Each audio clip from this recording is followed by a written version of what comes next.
The the point of studying, those complicated subjects, particularly related with the method side, not to enhance our ego. There's enough things that feeds our ego. We don't need to really struggle in this kind of difficult subject to feed our ego. Now, the point over here is deeper our wisdom, we can feel more deeper. Once we feel more deeper or understand more deeper from any aspect from our life, we can, we as a human being starving for happiness and don't want to have even slight of suffering, will naturally go trying to solve the problem.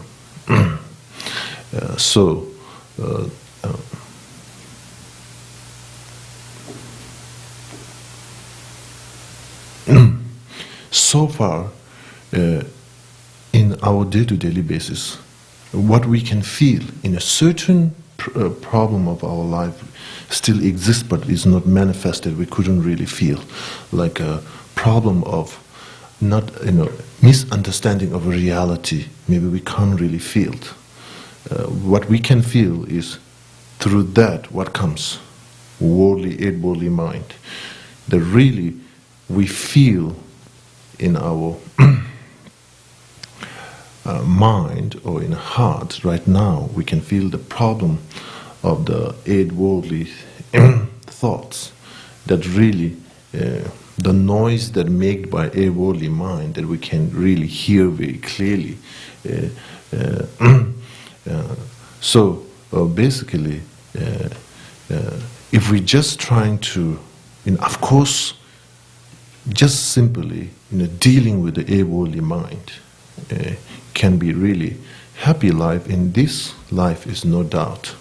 Once we become overcoming from eight-worldly mind, no doubt that we can be happier person within this life.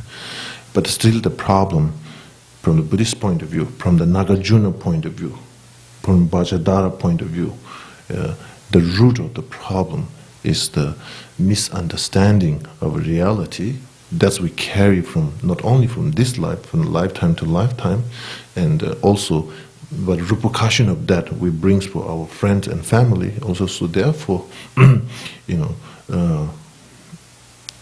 all those detailed studies is just like there's something that we can understand it deeper. Problem of the deeper.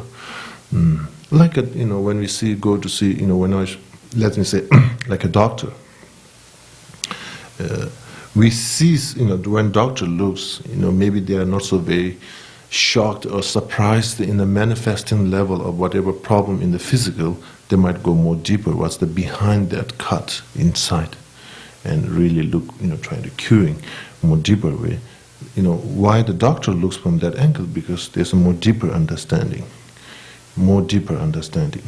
So same likewise for us, those whole complicated subject that we're trying to study is to become, doctor of our own self, PhD of our own self. To really, not only, first step, of course we have to deal with the eight-worldly mind, definitely, because this is the mosquito, just coming around us and all the time bothering. But our problem of life is not the mosquito. So we have to go more deeper.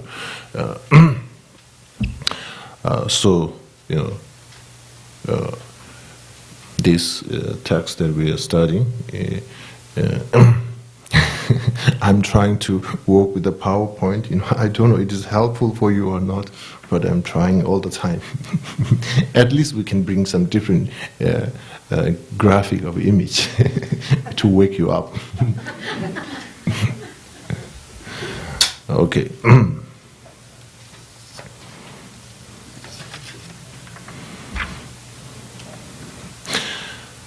I was just talking with one of my friends, and I said, asked what you're teaching. I said, 70 topics. He said, what are 70 topics? I said, that's a long story, just forget it. Okay. Now, Namdu's looking here, now you should teach. Okay. I'll do that. Okay.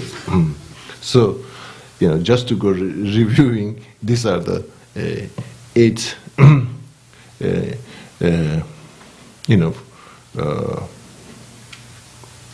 ngobuge. In Tibetan word we say ngobuge. Ngobuge is like 8 entity or 8 functioning thing or whatever. This is the subject of Abhisamaya Alamkara. Buddha Maitreya's one of the important research in Pangina Paramita Sutra is compose this text Abhisamaya Alamkara, subject of Abhisamaya Alamkara, ornament of wisdom, huh? Clear realization. Tomo, you should tell me. Ornament of clear realization. So that is the Maitreya's text, which is these 8 are the subject.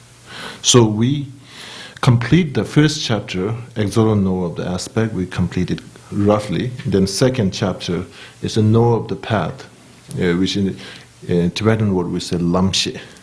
Lam Sheba. Lam is a path, Sheba is a knowing. Of course, the exalt know of the aspect is just like omniscient mind. The mind which knows entire everything.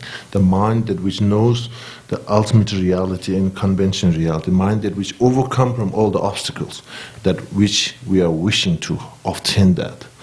We finished that. The know of the path, the lamshe, that is the the mind of the Arya Bodhisattva who have a direct realization in emptiness, and at the same time having this very powerful compassion mind.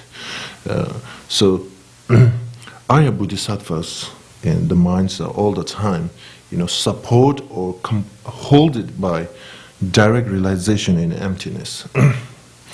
Sometimes these days there's a lot of modern technology. It's a digital. Sometimes I feel maybe direct realization is kind of like digital wave. PUC. So anyway, that's the second chapter. Roughly we finished that. And now we are in the third chapter, know the base. Know the base, yeah, shishe.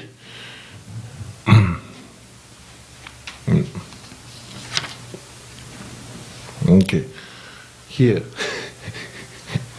9 different things, 9 menu, which you like. Okay.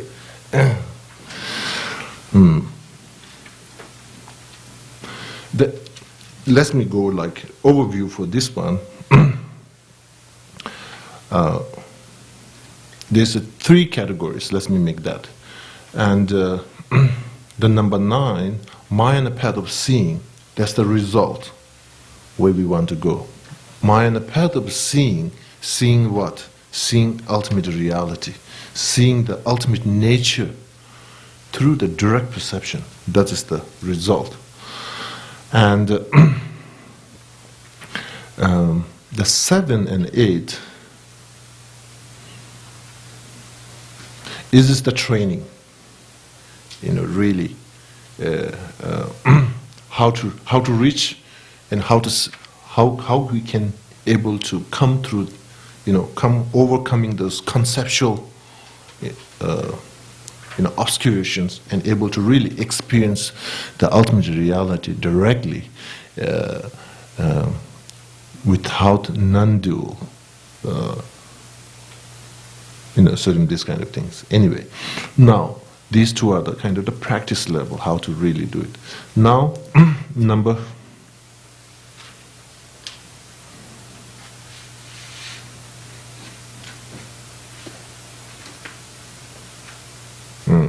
Number 1st, number 2nd, number 3rd, number 4th,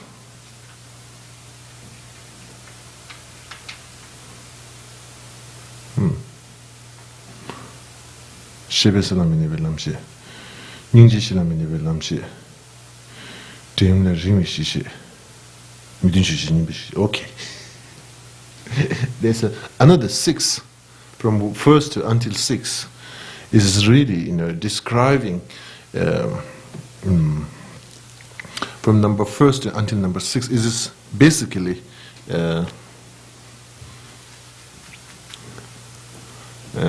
which path is really leading us to enlightenment, and which path is still, you are on the path, but you are not really, that will lead you to enlightenment. To making really clarification from number 1 to until number 7 is how is describing the subject is like, okay, this path will lead you in enlightenment. This path is still good, still excellent, but you're doing the job, but you're not excellent. You're not in the right track. To understand that, from number 1 to number 7 is basically, describing that.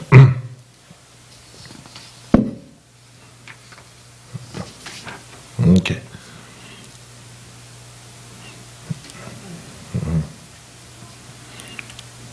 Okay, you guess what that is.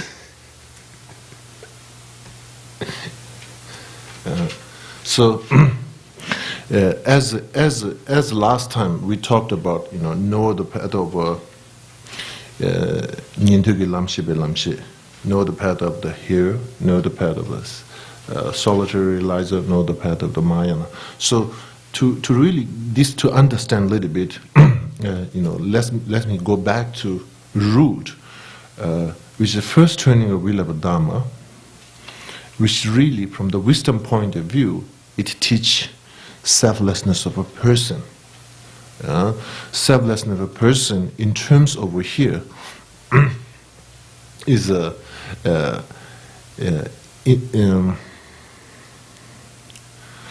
independent. That's kasarangi to be that. Yeah, go ahead. I become self-sufficient, substantially existing. Yeah, self-sufficient, substantially existing. So that complicated part, we'll talk a little bit about that later, but first just keep that in mind, that expensive word, okay? So from a wisdom point of view, that's the subject. And the meditator on that, in the first turning, Buddha give the kind of like a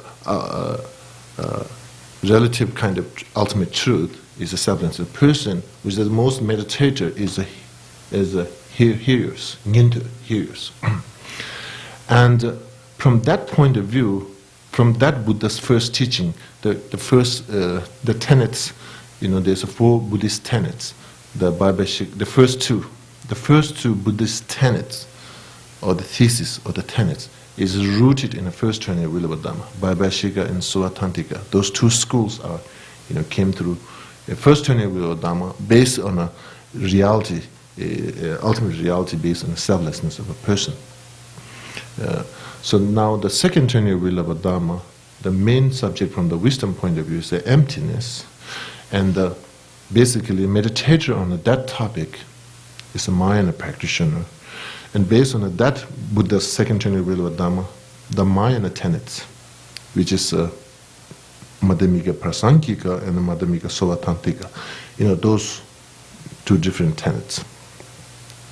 And based on the third turning of wheel of Dhamma, the wisdom side is the non-duality, subject-object. Again, over here, we need to, it itself is like huge topic to go through. Basically, let time being, keep it the non-duality. And mainly meditator on that topic is a solitary realizer. And based on the third turning of wheel of Dhamma, the Buddhist school is a Chitta-Martin school, what is the mind-only school. So, basically, what it's telling us is usually, I think, these it's kind of like a problem of humanity, a problem of a sentient being, a problem of our universe.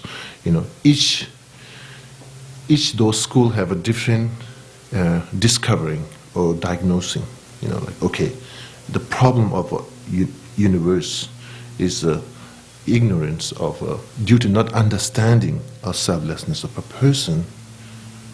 Due to that, all the problem, internal problem, external problem, and the based on that, the two schools, Vaibhashika and Soatantika, first Buddhist two school is kind of based on that. The second, the Mayan tenets, again, the problem of a universe, but their research and came conclusion is the problem of a universe is not understanding the emptiness, ultimate truth. So therefore, we struggle. So basically, they say, the root of the problem is this. They're trying to go in that angle. Then third tenet is exactly, so one way we say it's a tenet, but I feel like it's kind of like a 4 research group in Buddhist school, and each have a different level of a diagnosing the root of the problem and also expressing what's the method, what's the antidote.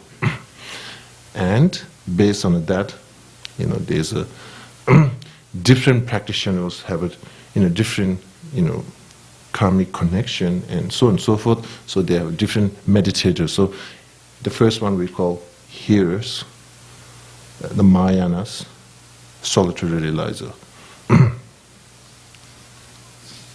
Okay.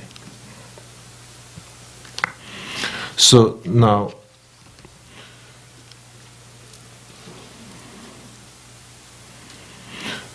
from the wisdom side, we have 3 things, as I mentioned earlier: selflessness of person, non-duality, and emptiness. From the method side, renunciation, bodhicitta. So basically, when you meditate, practitioner meditating in selflessness of a person, and same time it is supported by thought of renunciation, self-liberation. Then the practitioners fall in the category in the hearers. Nyente. Now, meditator practitioner, strongly from the wisdom point of view, meditating in a non-duality, but at the same time, motivation was the individual liberation, renunciation, it means the individual liberation, then you fall in the category in the practitioners labeled solitary realizer.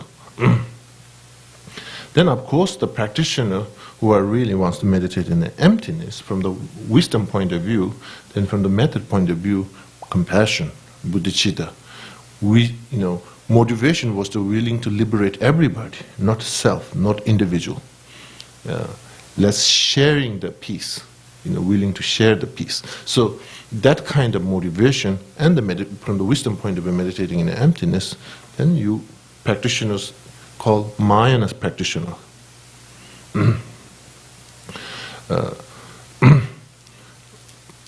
So therefore, okay, this is the why the solitary. We have like know the path of the hearers, know the path of solitary, know the path of the Bodhisattva or Mahayana. How that comes is selflessness of a person is from the generally meditated by hearers. Non-dualities, generally speaking, is meditated by solitary realizer. Emptiness, generally speaking, is meditated by the Mahayana practitioners. So, now, over here, selflessness of a person is that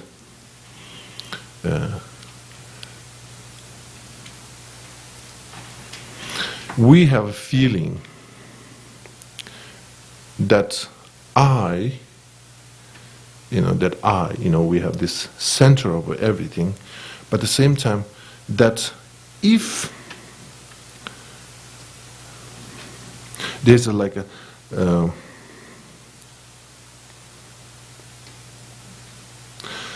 self or I that without depending for the aggregates, without depending for the consciousness, we might don't say by our intellectually, but we have this kind of feeling that there's something inside there inherently independent, substantial. Reality, I is imputed existing, but we feel inside there, even though the common example is that if somebody asks for you, if you want to change your whole aggregates with a fresh aggregate, you might get, okay, sure. In a general sense, there is something that the feeling in I that can feels that non-depending for the karmically related aggregate. This is something that still, particularly when we go through really heavy emotion. And sometimes there's like when you walk, if you hit a stone, you're almost falling down. There's something. It's very. Maybe if you want to realize emptiness, maybe you try that to hit in stone and try to recognize what we should negate. So basically, inherently, substantially, that kind of self in a person or I grasping. So basically, in the first 20 will of a Dhamma, once we're able to correct that view, then that is the way we can reach to self-liberation. That's the first wisdom. The second wisdom, the non-duality, that is kind of very interesting. Is everything that what we experience comes from mind. In our mind, there's an imprint. Once imprint arrives, that we experience pleasure, pain, neither, beautiful, whatever. There's nothing exists externally.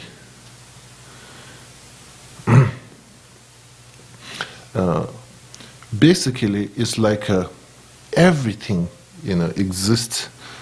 Somehow the imprint of a mind, there's a particular kind of a mind regarding to this school, is all basis of mind, the mind that really comes from previous life to this life to next life, which carries all the imprints. Basically, whatever happening at right now in our world, whatever happening at now, everything's ripening some type of a potential or imprint of our mind, and that we're able to experience. There's nothing exists. We might say we feel something solid or externally existing. In reality, it says nothing like that. That's everything. It's just, almost it's just the nature of a mind. Then the third one is, again, emptiness. That is truly existing. The word that we carry, kind of non-depending, truly.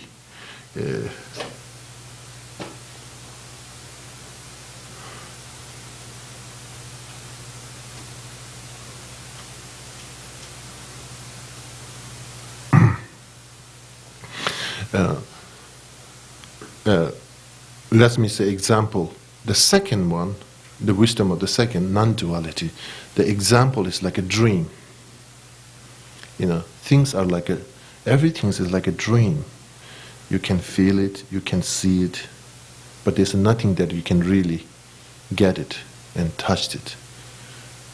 It's like a dream. Everything is nature of the mind. Now, in the third emptiness, usually where the example is make it like an illusion.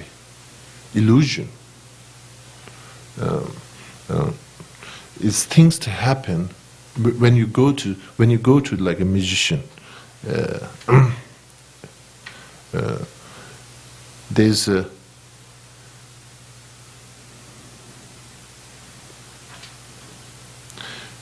the experience of an illusion or whatever you're feeling in that environment is basically you're establishing, you're feeling by the mind, by the imputing by the mind. Contaminated by imprints, and you're imputing all this whatever happening in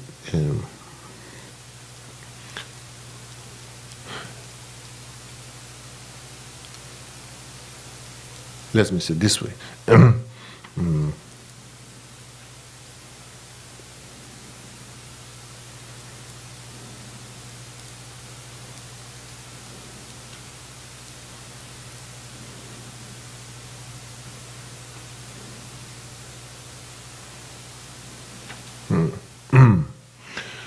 Let me put the popular again like an illusion. When once you are tricked by the technique or by the sustain or by the mantra or whatever, you might believe, you might feel that there's a something, you might feel there's a something that exists. But in reality, it is just mental projection. It doesn't exist. So empty of really that kind of existing is the third one. Third one is in our life, whatever we experience, like a friend or enemy or beautiful environment, that kind of like a solid existing or truly existence, but basically it's a mind projection, not reality from the object side, it existing. Anyway, this is a little bit going complicated, but let me make an example. One of the great teacher in Tibet, one of my friends, he himself and the teacher, they went to walk in the mountain. They went to walk in the mountain. They took walking. Then they came in the summit, and they looked through the village and the beautiful landscape, and the student was appreciating being with his own teacher, and then they're talking. Then teacher telling him how is beautiful is that the village was where the teacher he himself came from. So it's time to tell to his student how the village was beautiful and so on and so forth, praising so much, and the conclusion was the beauty doesn't exist there, only in your mind. And, so as like that exactly, it's empty of that. We might feel something that exists there, but reality is just imputed by mind. So empty is that empty of that kind of like solid, objectly existing. Empty of that. That is the wisdom of the Mayan practitioners when they meditate. So basically, these three different wisdoms, mainly meditate by hearers. The second one's solitary. The third one's meditate by Mayana or Bodhisattvas.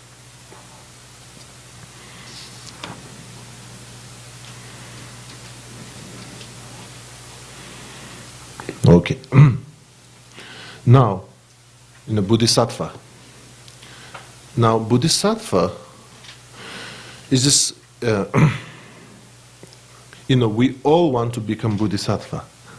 Bodhisattva is just one of our goal, but it's not easy to become Bodhisattva, not only from the method side, but from the wisdom side also. The reason, again, for Bodhisattva, you have to meditate, you have to understand that self, the ultimate wisdom which is described in the first turning of will of a Dharma, which is selflessness of a person. Bodhisattva have to meditate on that. Then Bodhisattva, so Bodhisattvas, when they meditate in selflessness of a person, when the Bodhisattvas, when they meditate in a direct, realize the selflessness of a person in a direct perception, that realizations call know the path of here, know the path of here. This word is very difficult for me. Now, so the reason is, as I mentioned earlier, selflessness of a person, in a general speaking, it is the principal meditation, object of meditation over here. So therefore, from that point of view, when the Mahayana Bodhisattvas, particularly in the Arya Bodhisattvas, once they meditate in selflessness of a person, that realization, that experience labels as a know the path over here. Then again, Bodhisattvas, once they meditate in a non-duality, that experience, that realization, labeled as a knower of the path of a solitary realizer. Then, of course, when the Bodhisattvas, when they meditate in emptiness, know the path of a Mahayana or know the path of Bodhisattvayana. So these three, know the path of here, know the path of these labels. No matter how much you struggle, basically is that Bodhisattvas, once they meditate in those three different levels of wisdom, each realizations labeled in different way. The reason here is because the wisdom, the selflessness of a person is, generally speaking, for the principal meditation of hearers. Non-duality, because generally speaking, this wisdom was meditated by the hearers. So from that point of view, it's labeled as hearers and solitaries and Bodhisattvas or Mahayana. Now for the Bodhisattvas, in general speaking, it's considered as a Mahayana practitioner. For Bodhisattvas, if they spend, in one of the Bodhisattvas' vows, if they spend 7 days in the Hinayana's environment, they end up in trouble. So Bodhisattvas, they are not allowed to travel for Sri Lanka and Thailand and Burma. So anyway, there's this kind of restriction Buddha made it, but at the same time, very strong emphasis, meditate in the Hinayana path. So this is two things that's going on. Very restrict, not being in the environment, but at the same time, you should meditate Hinayana's wisdom, wisdom that selflessness of a person. Very strong emphasis. Not only meditate, you have to cultivate that path in your Bodhisattvas in mental continuum. And also, same like in non-duality. Generally speaking, that wisdom is a solitary realizer's wisdom. Their principal meditation, it is not principal meditation of the Mahayana or Bodhisattvayana, but still in the Panjana Paramita Sutra, Buddha mentioned important. You have to meditate in a non-duality wisdom. So this,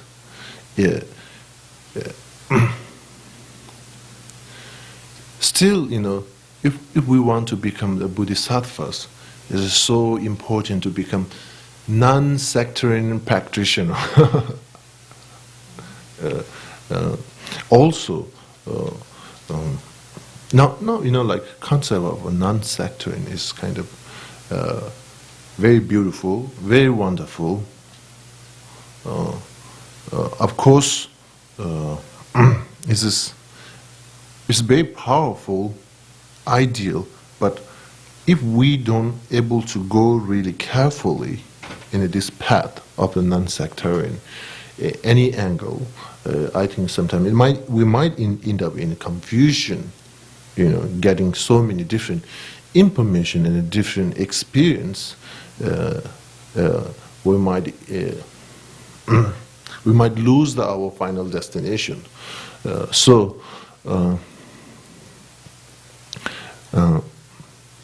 Basically, looking for this idea, Buddhas, for bodhisattvas,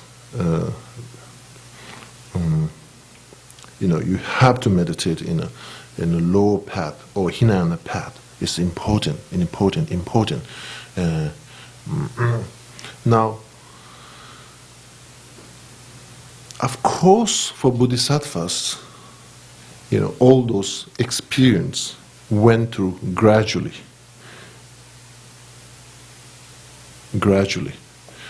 So therefore,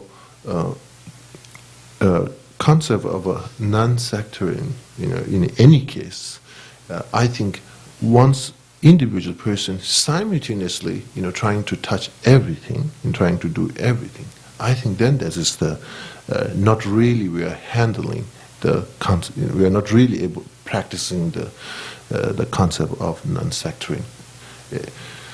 I think it's important that first, one of our main path, we have to have a the resident of a realization, and that based on that resident or that based on that, then opening more wisdom is the how to practice in a non-sectarian. For exactly like for the bodhisattvas, a principal meditation is a realization in the emptiness. Then there's on the way, on the side or on the condition, then wisdom meditation in non-duality, meditation in selflessness of a person, and so on and so forth. So basically, for us, our own map or the main structure, based on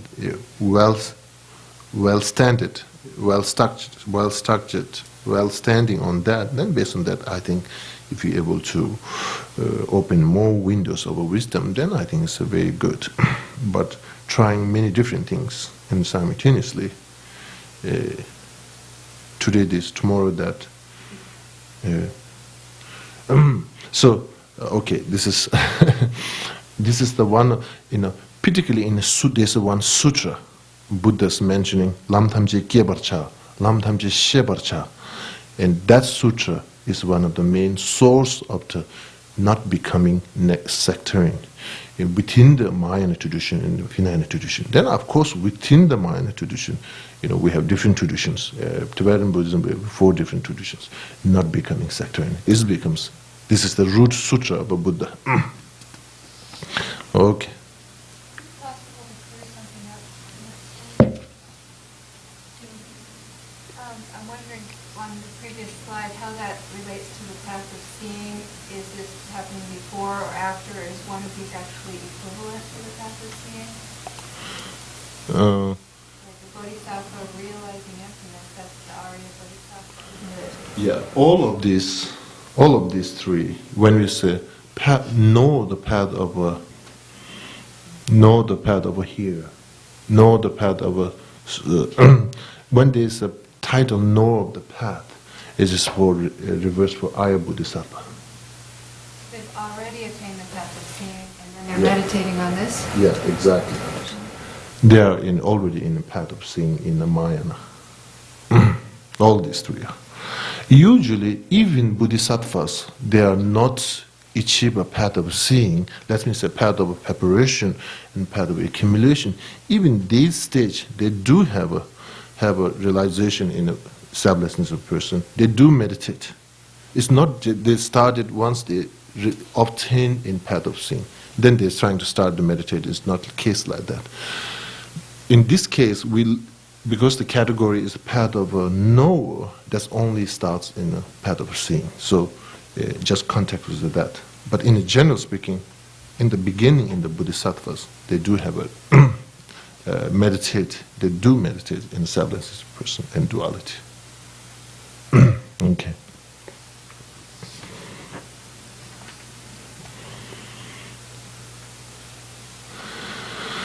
Okay, now, now know the path that does not abide it in cyclically existing through knowledge. This is a long label. In Tibetan, we say, Shebe sila minebe lamshe.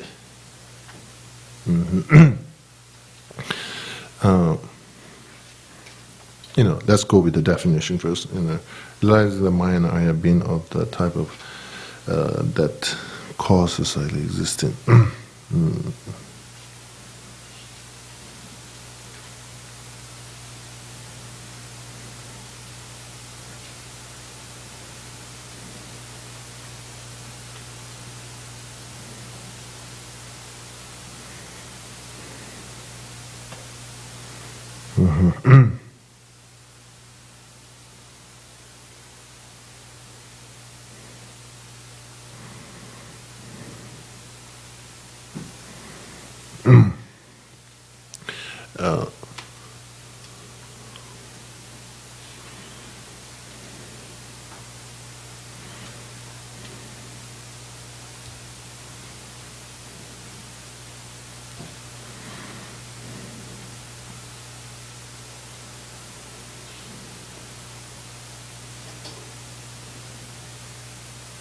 Is there any missing or not?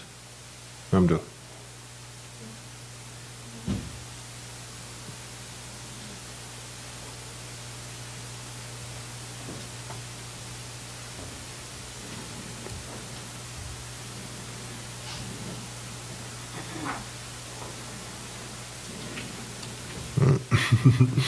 So now I don't know how to understand my own translation. So anyway, know the path that does not abiding in cyclic, I say, existing through knowledge. Through knowledge. That means, let me make an example. Aya bodhisattvas who have a direct realization in a selflessness of a person. In a general speaking, that wisdom of selflessness of a person, wisdom realizing selflessness of a person, is the wisdom that who liberates from cyclically existing, which liberates. Once the individual practitioners, trying to increase that wisdom and able to overcome the delusions by that wisdom, wisdom that relies on selflessness of a person. So now, again, bodhisattvas, Aya bodhisattvas, once they meditate in that kind of wisdom, wisdom realizing selflessness of a person, is that wisdom becomes, cutting the cyclically existing or not? That's the question. So, so over here, Aya bodhisattva in a path of seeing or path of meditations. Once they meditate in a selflessness of a person, that kind of wisdom is that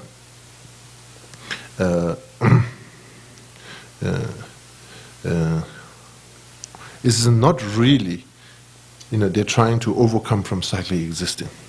But in a general speaking, that wisdom is considered as a cutting the cyclically existing. So now over here, that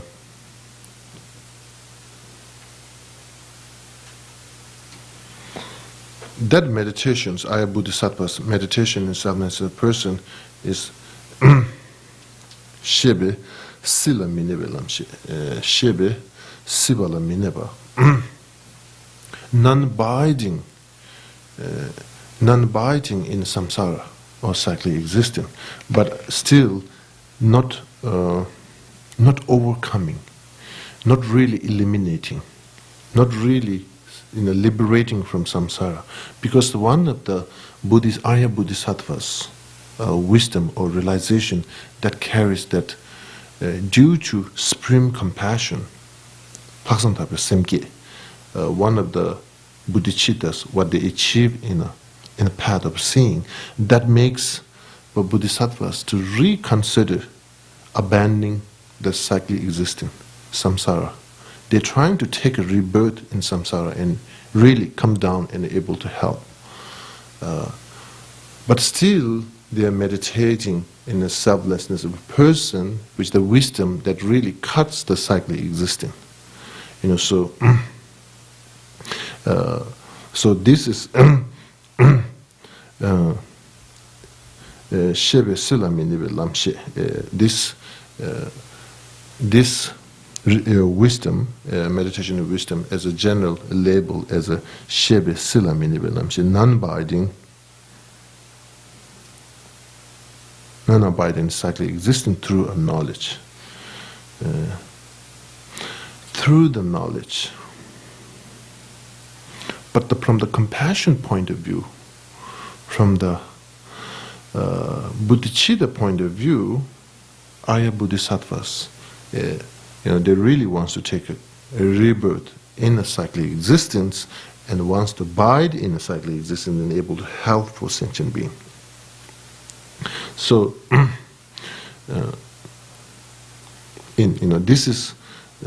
this is like analyzing. Okay, Bodhisattvas, Arya Bodhisattvas, you guys meditate in a selflessness of person, this wisdom, and hearers, the Hinayana practitioners, they also meditate in a selflessness of person, that wisdom. So, do they solve the same kind of problem or same purpose or not? This kind of analyzing. This part is like, okay, Bodhisattvas are through the knowledge, through the understanding, through the wisdom, they are non-abiding in a cyclic existence. But of course, from the compassion point of view, from the method point of view, they will take a samsaric rebirth and able to help. For the for the hearers and solitaries, realizes meditation and selflessness of a person, that wisdom is basically individual liberation, self-liberating for that purpose. Not just through non-biting in cyclic existence, but not just through knowledge, but from the method and from the motivation, from every angle, from the method point of view, from the knowledge point of view, both way is this to liberate self. Okay.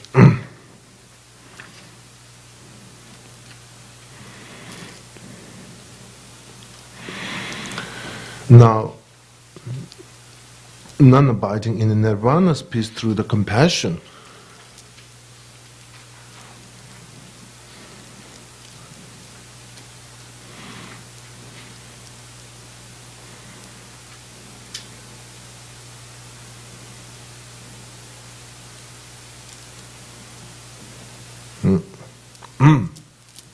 Now, what this means,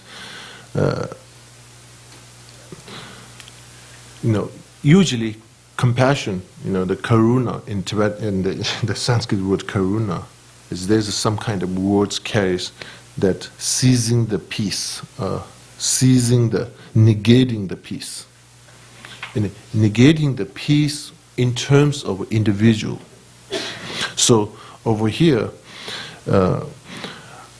Arya Bodhisattvas, meditation and compassion, meditation that, as I mentioned earlier, the compassion directs the wisdom. Without the compassion, if that Bodhisattva's only meditation in a wisdom, then they might end up in a parinirvana, nirvana peace, individual liberation, liberated their own self, throughout all the problem, their own individual problem, and really be, enjoy the nirvana peace, no more outcoming from all this kind of deep meditation. So, because of the compassion, it's not able to abide in the nirvana peace. So although this powerful wisdom is directed by compassion, not to falling in a nirvana peace. So the second, no, the pet does not.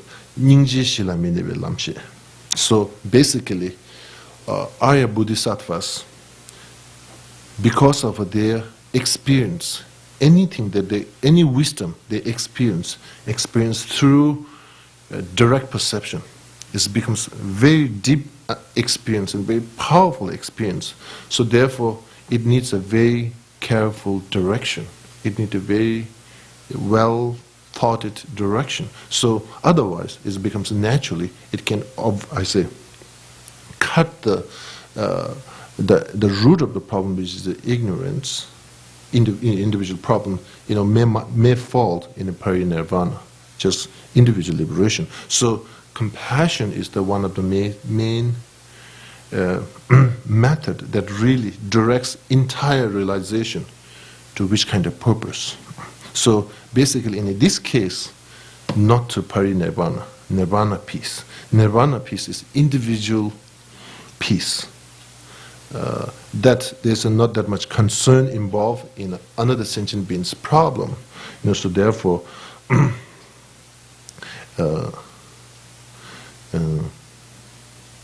this path, the second.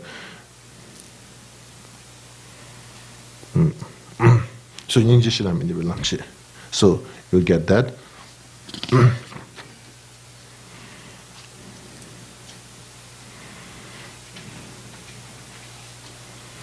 Okay. Now this is know the base that is the distant from enlightenment. If the wisdom don't have a direction or advised by compassion, then that wisdom leads to individual liberation, and we might fall really distant from enlightenment. Enlightenment only can achieve through guidance of the compassion, guidance by the Buddhist chitta, generation mind generation or generation mind. So therefore, basically, in this path, what is describing is wisdom, which is this powerful wisdom, which is a like of help by compassion.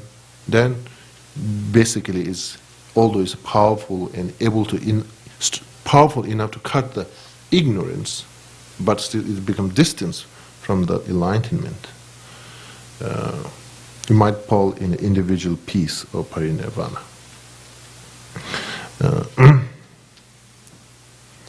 Yeah.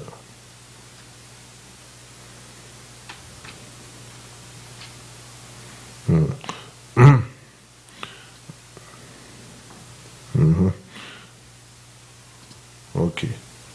Ningji shila deyum la ringwe shishi. So, example of this in a low, like in Hinayana practitioners,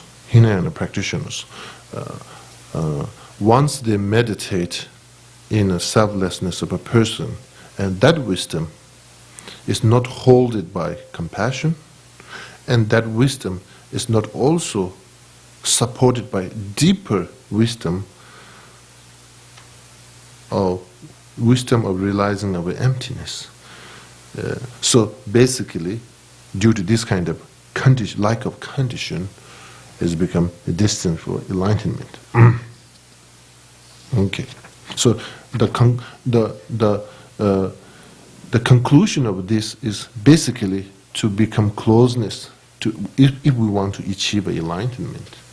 Basically, there's two principal things: compassion and wisdom realizing emptiness. These two are the main things. Then know the best is closer to the enlightenment. So basically what it tells is, as I mentioned earlier, there's a three hearers, practitioners calls hearer, practitioners were self-solitary realizer, the practitioners in the Mahayana or Bodhisattvayana. So practitioner in the Mahayana, which they have a method side, meditation in compassion, in the wisdom side, meditation in emptiness. So therefore, their understanding of a reality is closest to enlightenment. And solitary realizer and hearers, practitioners, although they meditate in a wisdom which is a selfless person or non-duality, and from the method side, renunciation, so therefore still it is a final result is an individual liberation, not enlightenment. So to understand that is why it's calling one is closer to enlightenment, one is distant to enlightenment.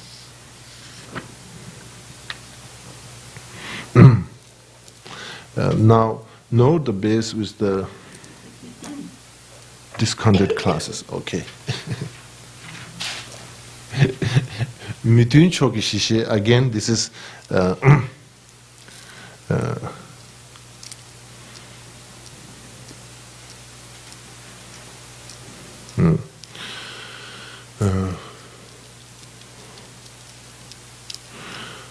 now again in this one, we want to, let me say, when we practice in a refuge, and once we practice in a bodhicitta. Now, object of refuge is a three jewel, Buddha, Dhamma, Sangha. And object of compassion, bodhicitta, is enlightenment. But in our feeling, inherently existing Buddha, inherently existing Dhamma, inherently existing Sangha, inherently existing enlightenment, if we have that kind of feeling, then it is not the really pure, relatively, it is not really the most uncontaminated or the most pure practice of a refuge, or not pure practice of a bodhicitta. Now we go with the wisdom side. Although we're trying to meditate in the selflessness of a person, but it's still you're able to negate independent, substantial, inherent, that kind of existing person, but still, if you have a feeling, the I of the person, truly existing, some kind of like non-imputed, kind of truly existing, if you still carry, you're able to take out certain level of layers, but still there's some kind of cover existing. If still you're feeling of non-imputed, truly existing, that kind of like a feeling, then although still that wisdom is powerful and so on and so forth, but it is still is separate from the compassion, and it didn't support by compassion and wisdom realizing emptiness, then it still is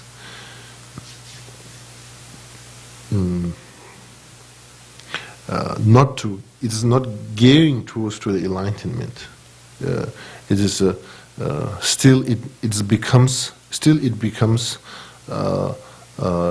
discontent from the perfect wisdom. I'm trying to make up my language. Is that right? Discorded. Okay. Now this one, the best, which is the antidote class. So this is the way, once wisdom, the wisdom that realizing selflessness of a person, that wisdom which is supported by compassion and the wisdom realizing emptiness, deeper view, more deeper wisdom, once it is supported by that, then although it itself is not the direct antidote of the ultimate ignorance, but still is a category in the antidote class, category in the antidote, no base in the antidote. Okay. Let's go there. So, however, Maitreya's, trying to, basically these early ones like closer, distant, antidote, discontent, that kind of, all these things, what it comes from that is that basically, telling us that we need to, the advice or whatever we have to get conclusion is we need to join for the deeper wisdom. We need to join for the deeper method. That is what is once we are separate from the ultimate method, once we are separate from the ultimate wisdom, then there's still problems. So therefore, basically, the previous ones, whatever it's telling us is, we have to try in the ultimate method and ultimate wisdom. So, however, this whole category is, to make it very simple, this one, Bodhisattva's realization and self-knowledge of a person. Okay, that example and weighs it. This Bodhisattva's realization and self-knowledge of a person is also know the path of non-abiding in cyclic existence through knowledge. This is also that.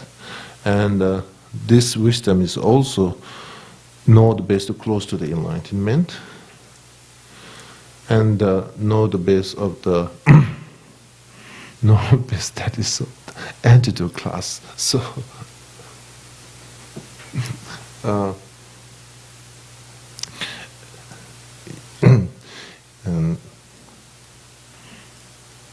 do you have a question for that?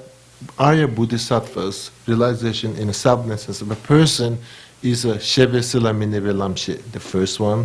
It is know the base of that is close to enlightenment. Dyum la Nyeve Shishe and Nyimbu Choki Shishe. The why Bodhisattva's realization of self-knowledge person is falls in these three categories is simple. All the Buddhist, that realization, Bodhisattva's realization of self-knowledge as a person is supported by ultimate method, which is the compassion, and it is supported by ultimate wisdom, which is the wisdom realizing emptiness. So, now it's come down to here's meditation in a self-knowledge of a person.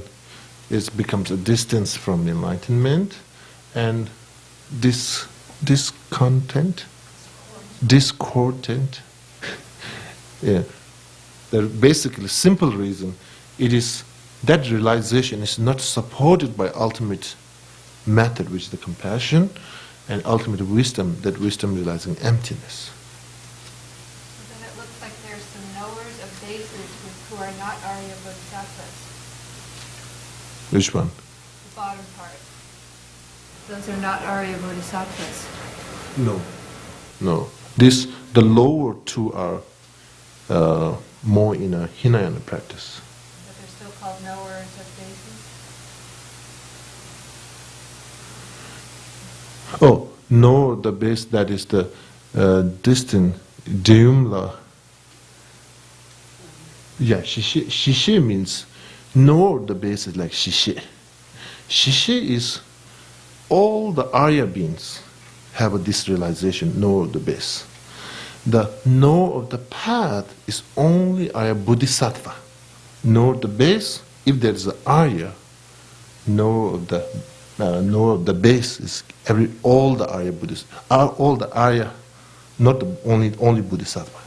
So basically, know the base that is discordant classes. That is only exist in Hinayana practitioners, either solitary or here in a loop. Now know the base of the antidote class. Then it is only exist. It is only exist in Arya Bodhisattva.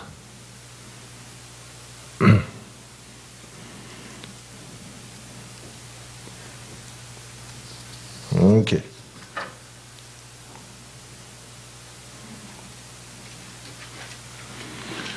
Now this is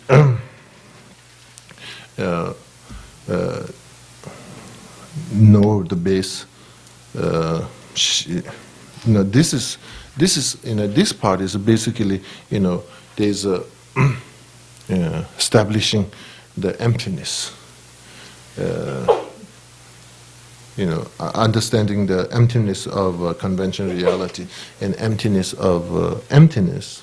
Basically, understanding the ultimate reality of a true truth. So, okay, now if this is the case, all these kind of different ones are closer and one distant and so on and so forth. Now, first step is like how to improve that ultimate wisdom. Training for bodhisattvas is understand getting realization in the ultimate reality of a true truth.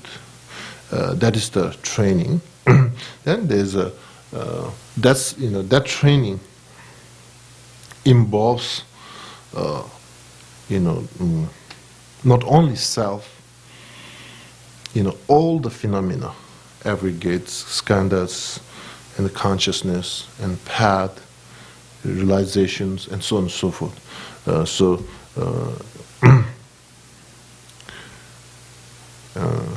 Basically, in this training is establishing the ultimate reality based on the logic in a dependent and arising,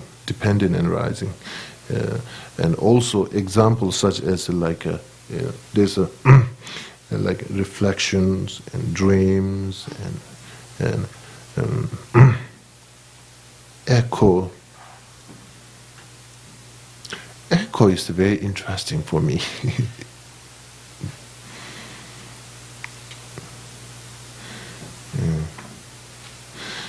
Sometimes, we as a social person, we speak, we talk together, and sometimes people would throw very sharp words, and then that's the time to meditate.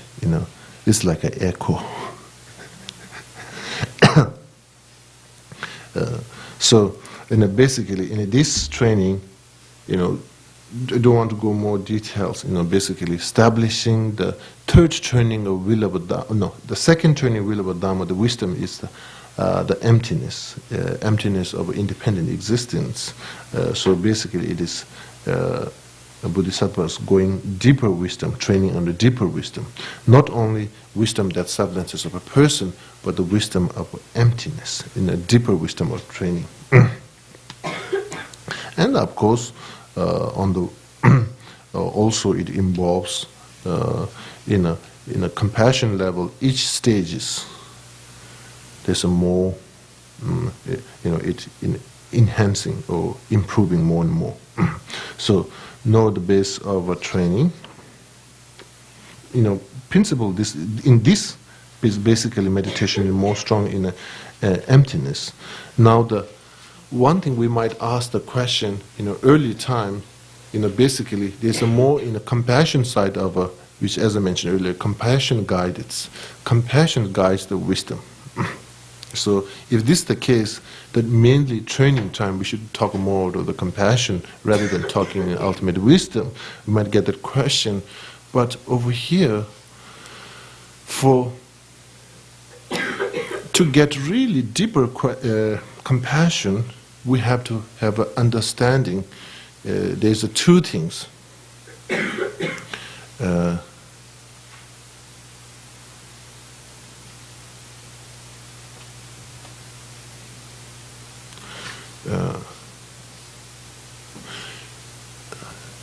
In any situation, in a problem, whatever, in a personal life or in a nation, this is something that is necessary to do, yes, but it is a possible or not. There's two things. Any case, yes, is very ideal, but is it possible or not?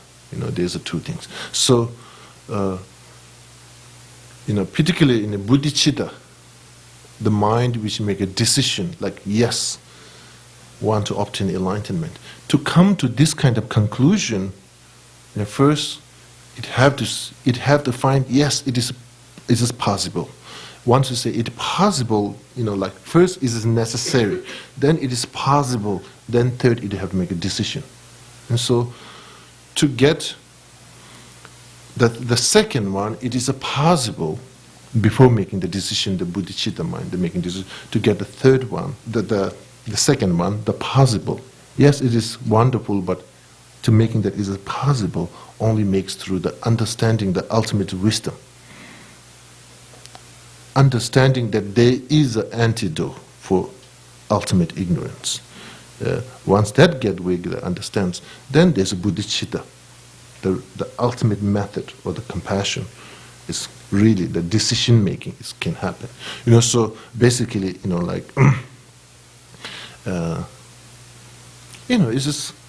this is just related each other very strongly. Okay. Now, such a training in ultimate reality, to have that, of course, equality of training of knowing of the base, equal, how you say that? Equality.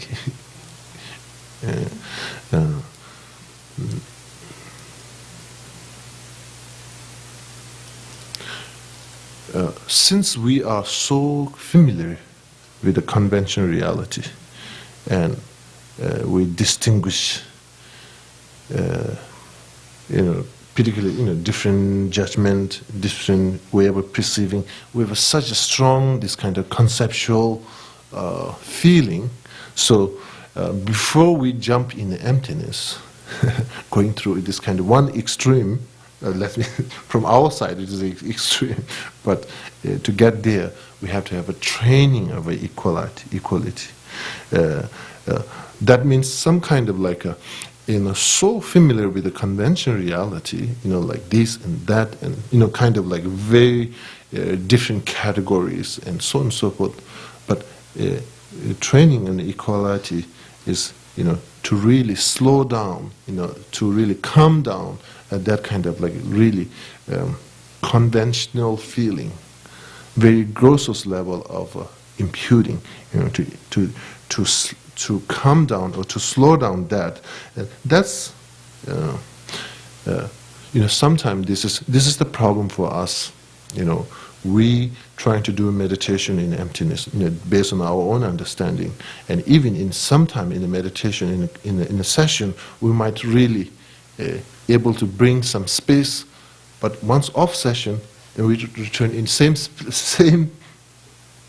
spot, in the same, I think that this training of equality, or that we didn't went through this process first, trying to like a so quick jump from conventional reality to ultimate reality, and then this kind of like a culture shock.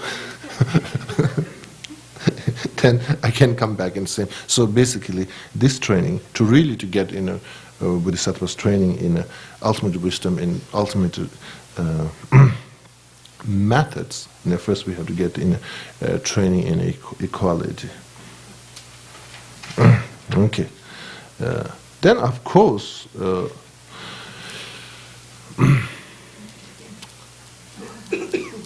by understanding, which is the distance to ultimate, to enlightenment, or which is the closer, which is the antidote, which is the discontent, and so on and so forth. Then we went through the training in the ultimate wisdom and ultimate method. By that, finally, where we reach, where we should reach, is the path of seeing. Path of seeing, Pongwa. Basically, over here, path of seeing.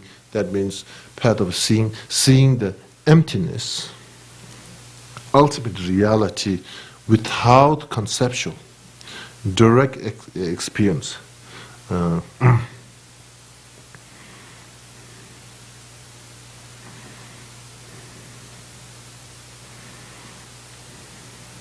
It's a time to celebration.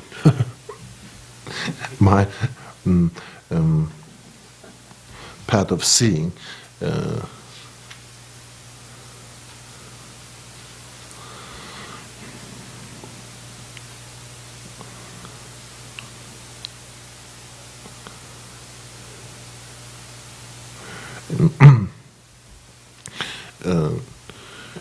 The path of a preparation, path of accumulation, path of preparation, and path of seeing. Once practitioners able to realize emptiness directly, that's the time coming that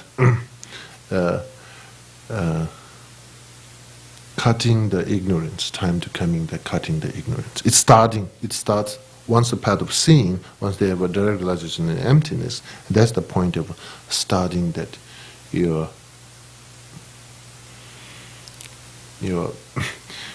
paying after your debts. Now you have something in your account, in bank. Now you're ready to pay the debt. So karmic seeds, once a path of seeing, it just starts that you're cutting. I don't know whose this eye is.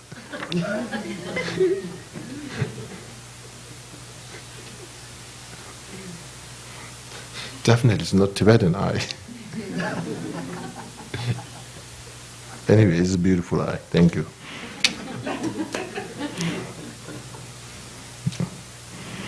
Okay, thank you. Thank you very much. Good night.